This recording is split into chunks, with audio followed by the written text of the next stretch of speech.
किसी गांव में एक साधु रहा करता था।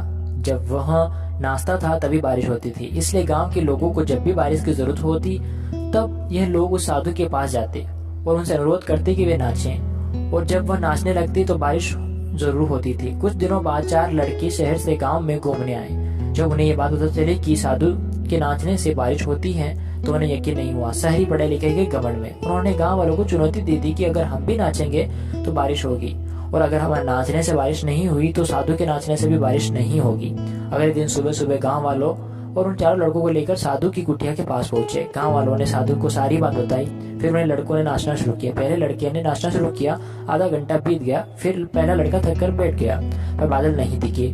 कुछ देर बाद दूसरे लड़के ने नाचना शुरू किया और 1 घंटे बीतते बीतते वक्त भी थक कर बैठ गया। बाकी दोनों लड़कों ने भी ऐसा ही किया पर बारिश नहीं हुई।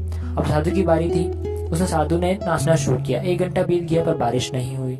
साधु फिर भी नहीं रुका, वह नाचता ही रहा। नाचते हुए 2 घंटे बीत गए पर बारिश नहीं हुई। 4 घंटे बीत गए पर बारिश नहीं हुई। लेकिन साधु ने रुकने का नाम ही नहीं ले रहा था।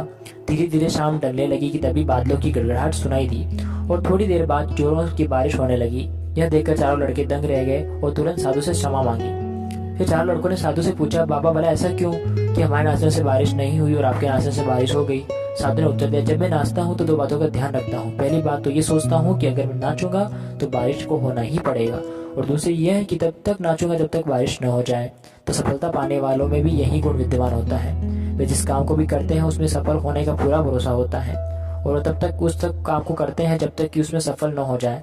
इसलिए अगर हमें सफलता हासिल करनी है तो साधु की तरह ही अपने लक्ष्य को प्राप्त करना होगा। धन्यवाद।